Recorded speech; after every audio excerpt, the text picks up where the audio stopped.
Hi friends, episode 4 of All Fun and Games. Diesel, how you going?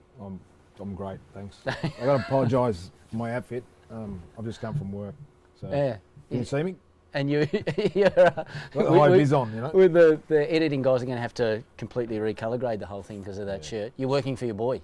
Yeah, Jai's in construction for Hickory, so I'm just helping labouring and stuff like that. So it's pretty good. Gets me out of the house. You always said that if you whacked a bloke, you gave him warning first. If I beat you at mini air hockey, you're going to whack me? Well, I haven't whacked someone for a while, but actually ice hockey's a pretty rough game. It is.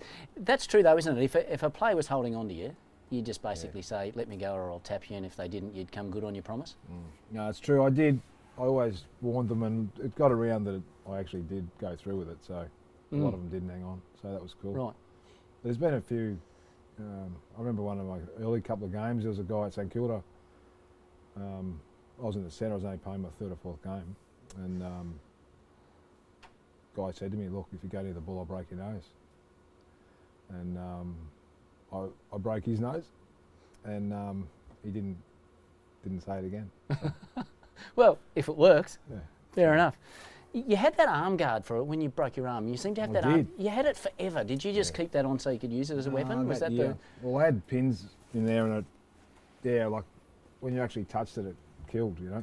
Right. Because I had screws in my arm still, so that's why I wore it. All right. Let's play a bit of mini air hockey. We'll see how these hands go, mate. You can shoot first. So, how many Brownlows? Oh, hello. How many Brownlows should you have won? Just viewers, this has got air coming out of it, everything. It's beauty. It's a good little game. Jesus. Let go of me. Yes, I'm sure not to grab hold of you. Very defensive at the moment. Hey, one to me. How many Brownlows should you have won? Oh, look, it's pretty obvious that I probably should have won one more. I'd say at the least umpire thing, but 5, 6, 7. I wouldn't say that much. No, I joked to Juddy about that. You know, I said to Juddy once at a function that, you know, how do you reckon he would have won if he could run like I did? How many Brownlows would he have won? I don't think he would have won one. If I could have run like him, I would have won 6 or 7, no doubt. Did you ever get to the bottom of 1993? I mean, did you ever? I probably should interject for if anyone watches this at all and they are of a previous generation. 1993, Gavin Wanganeen wins the Brownlow Medal for the Bombers, and a deserved winner and a highly respected player, particularly by his teammates. But there's a game where you pick up 44 touches and a goal, you don't get a vote. Yeah. What did you say to umpire John Russo that was that bad? That we had a run in for years, really. Right. It wasn't just that day, but he deliberately didn't vote for me, so it was pretty. The other umpire wanted to vote, give me 3 votes, 2 votes or 1 vote, and Russo said, "Oh no, I'm not voting for him." So that was a bit disappointing. Yes. Are you still pissed off about it now? Yeah, very. Yeah, I'm over it, but I'm not. No. Well, if dickheads like me keep asking about it, you know, you never know. Your shot, 1-0. Hey! I've been practicing this with my 6-year-old boy. You're doing well. Thank you. Thanks. Is that cheating? Or? I don't know. I'm not sure. All right. Do we have a statistic on how many dogs and cats, and kids for that matter, are called Diesel as a direct result of their parents' adoration for you? Oh, heaps of kids. Heaps of families have said they call their dog Diesel. Heaps. Yeah. No family members, but obviously dogs. Yeah, heaps. Oh, there are children as well, though, are there not? Diesel, I'm not sure. Yes. My next door neighbour's boy is called Diesel. I know there's a couple of Aboriginal kids have been called it. They often call them after a star footballer stuff. So. When's the last time you were called Greg? Not very often. When I text you, I'll throw every 3rd or 4th time I'll throw in a Greg, just to mix it up a bit. Let's go back to the beginning. You're 17 years old, and in your words, you couldn't fucking run. You go to the Blues, it doesn't work out. You're sent back to Bendigo, and then you wrote a letter to Tom Hafey, basically just saying, "Give me a shot." Yeah, look, I did. I did a couple of pre-seasons at Carlton, and then got knocked back twice, and then wrote to Tom to go to Geelong, and he just said come down and do pre-season with Geelong, so that was pretty good of him. And then I was lucky enough that season, which was '84, the season, I got a game in the centre on the first round of that year, so that was pretty cool. Was that the done thing? Was that a common thing to take it upon yourself to handwrite a letter to a coach and say? Yeah, I'm not sure about it. I haven't heard of it, but yeah, Dad just said, just write to him and see if he'll let you come down, and he did. So yeah, it worked out well, and played in the centre.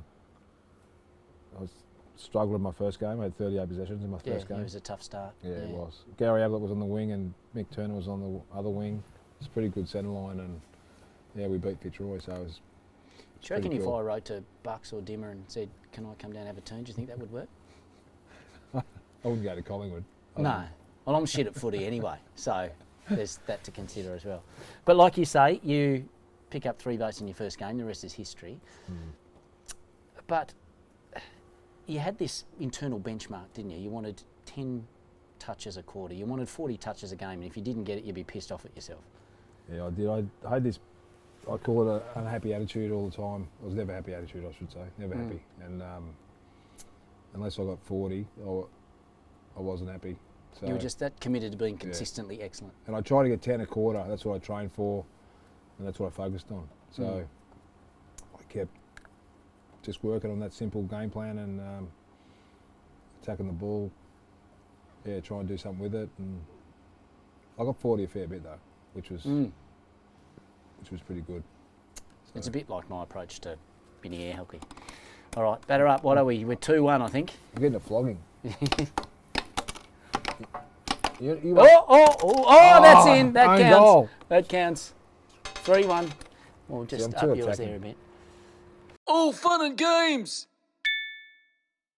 Can I ask you about the rivalries? Sport has personal rivalries, but yours seem to be extra intense, extra personal. Is that true? And if so, how players or teams or players against? Yeah. Look, I tried to be the best centreman, and I did everything possible to be the best centreman. You know, I tried to win everything I could. That's what I just did. I just wanted to win the Brownlow every year, the best and fairest. So I just tried to win everything. And you know, a lot of players tried to stop me, and teams and individuals and coaches, and so I just found it me against them, and I was determined. Yeah, that's just the way I focused on it. That's just the way I did it. Fire up. 3-1. Oh yeah! Oh, this is good. This is good. I'm the worst player. I'm definitely gonna get whacked here in a minute. Can I ask you about your memory? How bad is it? Yeah. And you know, to what extent do you think it's a direct result of copping wax at the bottom of a pack? I think it's definitely a problem. My memory, no doubt about it. Short term, long term? Oh, both. Right. Yeah. But I think the main thing that worries me is the things I can't remember. No games, or my kids getting born or married, or I just can't remember anything like that. So it's pretty strange, but I know people forget things, but I can't actually, I know I've done things. I know I played in the grand final in '95, but I can't remember it. Get out of here. Can't remember. You don't remember anything about the day? No. Wow. No. So afterwards or anything? I've seen footage and photos and things, but it's just, it's pretty much most games I can't actually, so I reckon it's bad. I really do. You're saying that you don't remember the birth of your kids, your wedding day, your grand final? No detail, no. Wow. No. And I just don't think it's right. I still function, I'm fine, but even there's a fair few players at the moment who've had issues, a lot of issues, and it is a big issue. And I think the best thing is the awareness that's out there. Like even Polly Farmer died not long ago, and he got his brain tested, and he had a bad case of CTE, which is in the last 10 years of his life or so. He wasn't very good at all, and it's just sad, really. When did it start for you? Like when did you realise that there were gaps? Oh, look, I didn't really. I just thought that's the way it was, I suppose, because no one ever mentioned it before, CTE, and then I started hearing about America and gridiron, and I just thought, like, because I did play for a long time. I played for 14 years senior level, and Yeah. you know, it's not just getting knocked out; it's the continual tackling, practice. Yeah. You know, there's a lot of bumps and stuff. So, and it is a big issue. Like I said, the awareness. The main thing is don't let your kids get knocked in the head, and at school, and girls are like 6 times more chance of getting knocked out or concussed. They're worse, 6 times worse than a guy. Like that's, Wow. you know, you got to be very careful. How many times would you be knocked out, do you reckon? I didn't get knocked out too many times, 2 or 3 times in my career. Oh, but you copped a lot of whacks. Yeah, I'm sure. Yeah. Yeah, I know I did. Yeah, dazed or So, Wow. but I think the AFL are doing a lot of things about it. I think it is a fair income thing, and I think the Polypharma thing, which is one of the legends of the AFL, and there's going to be a lot more. There will be, and unfortunately, even guys at my era, you know, unfortunately try to kill themselves, or they're alcoholics, or they're, you know, they're not in a good space. They're really not. They're angry, or they're all these different things. Yeah. Have you? Is your behaviour different, do you think, as a result? I mean, you talk about No there are doubt. behaviour issues for some guys. Yeah, is that right? Angry, anger management, stuff like that, which is not good. Okay. Yeah, so, but I'm getting looked after. Like I said, I'm in a pretty good space now. Yeah. Yeah, mate, that is, that's full on, and at least, like you say, the very start of any of these things for awareness is to have a conversation. So Yeah, no, it's important. Speaking of guys of your era, when we do the Anthem Sport Live events, and particularly with players of your generation, we talk a lot about the pubs and the beers and the smokes and the girls. Were you part of that scene? Were you going out after a game and trying to get 40 possessions in the nightclub as well, or? I was very stuffed after the game, I promise you. I went out a little bit, but I actually got married when I was 21. Right. We had kids straight away. Like it really wasn't my scene. The tunnel and the nightclubs and discos then, Jesus. It really wasn't. Okay. Look, I seriously might go for dinner, have 4 or 5 beers, and that's it. Is that right? Seriously. Yeah, okay. Fair enough. What about the game now? Is footy good now? Is it shit now? What are your thoughts on footy? Do you watch footy? No, I still respect it, and I was working at Carlton this year until I got sacked, really, because of the virus and obviously the financial situation the clubs are in. And so, no, I respect the players and what they're doing, but I still think the game's got issues in regards to congestion and there's just too many players around the ball. There's too much tackling, and there's not enough highlights in the game. So it's definitely got issues. What's the first thing you'd fix then? My idea of fixing is first thing is the rules, which the rules are there in place to pay free kicks, and they don't. All I've got to do is be more ticky-touch would, really, I feel, which would probably give another 10 free kicks a game, and the players have got to be careful coming in. So I think the tacklers just come in too hard, and I think if they do just touch your high or shoulder or in the back, they fall on your back, it's no free kick. It's like, you've got to be careful coming in. And I still really think that'll help with knocks as well. But people say, ticky touch wood, but I think people get used to it.